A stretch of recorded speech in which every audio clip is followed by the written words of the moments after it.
दिल्ली विधानसभा निवडणूक आप आणि काँग्रेस यांनी स्वतंत्र लढून भाजप जिंकवली।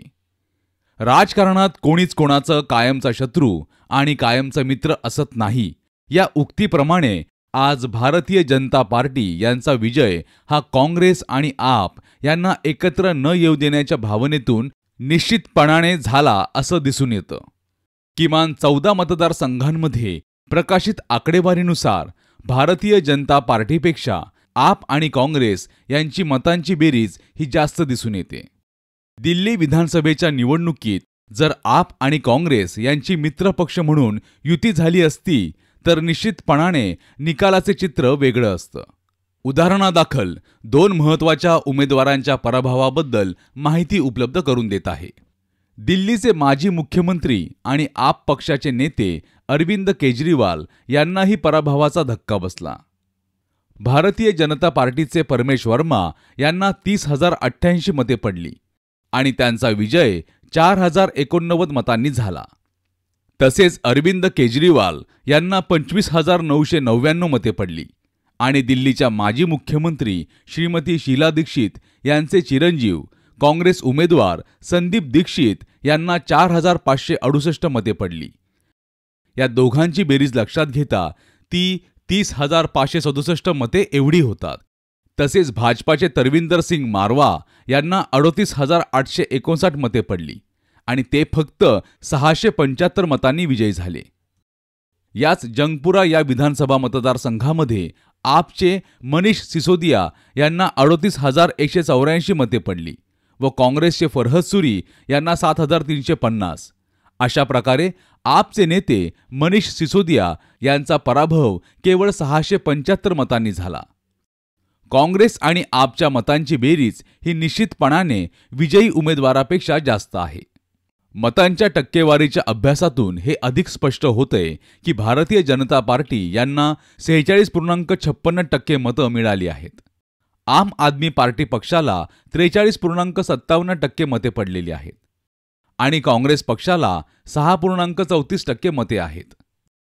आप आणि काँग्रेस पक्ष यांच्या टक्केवारीची बेरीज केल्यानंतर ते 49.99% म्हणजे जवळजवळ 50% होत आहेत आणि भारतीय जनता पार्टीची मते ही नमूद केल्याप्रमाणे 46.56% होत आहेत। युती आणि आघाडीच्या राजकारणामध्ये राजकीय अभ्यासकांना आणि पक्षांच्या नेत्यांना याचा अंदाज असणं आवश्यक असतं, किंबहुना हा अंदाज असेलही, मात्र असं का घडतं याचा विचार होणे आवश्यक आहे। सदर पार्श्वभूमीवर भारतीय जनता पार्टीशी खरोखरच आप आणि काँग्रेस यांना टोकाची लढाई करायची असती तर त्यांनी आपापसातील जागा वाटपाच्या संदर्भातील मतभेद मिटवून निवडणूक लढवली असती तर कदाचित त्यांचा विजयही झाला असता किंवा भाजपाला एका मजबूत विरोधी पक्षाला सामोरं जावं लागलं असतं। मात्र या दोन्ही पक्षांना आपली सत्ता यावी असं वाटत असेल, परंतु पक्षातील वाटाघाटी करणाऱ्या नेत्यांना आपला पराभव आणि भारतीय जनता पार्टीचा विजय कसा होईल हे तर बघायचं असेल का, अशी मनामध्ये शंका येते। महाराष्ट्र राज्याच्या आणि आता भारतीय राजकारणामध्ये सुद्धा हे स्पष्ट दिसून येते की विरोधक कितीही टोकाची भूमिका घेत असतील तरी पण आपापसातल्या मतभेदातून दोघांच्या भांडणात विरोधकाचा लाभ अशी परिस्थिती होताना दिसून येते। मी काल एका पत्रकार मित्राला विचारलं की दिल्लीमध्ये आप आणि काँग्रेस यांची युती का नाही झाली, तर त्याचं असं म्हणणं होतं की आप जास्त जागा मागत होती आणि काँग्रेसला ही निवडणूक स्वतंत्र लढवायची होती।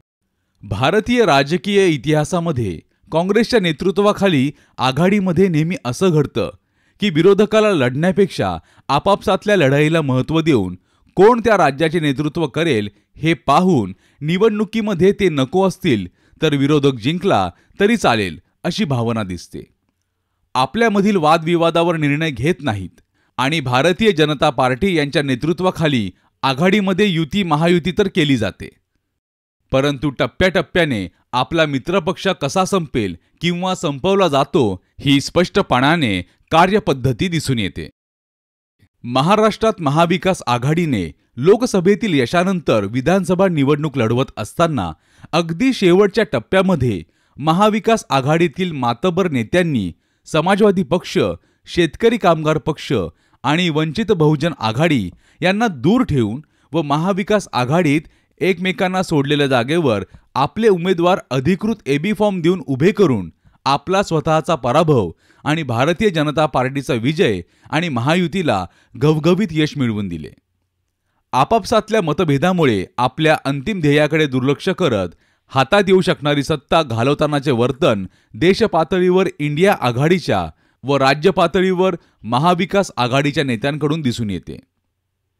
वर नमूद राजकीय घडामोडीचा योग्य फायदा घेऊन देश पातळीवर भारतीय जनता पार्टी व महाराष्ट्र राज्यामध्ये माननीय एकनाथ शिंदे, माननीय देवेंद्र फडणवीस आणि माननीय अजितदादा पवार यांच्या नेतृत्वाखाली महायुतीने यश संपादन केले.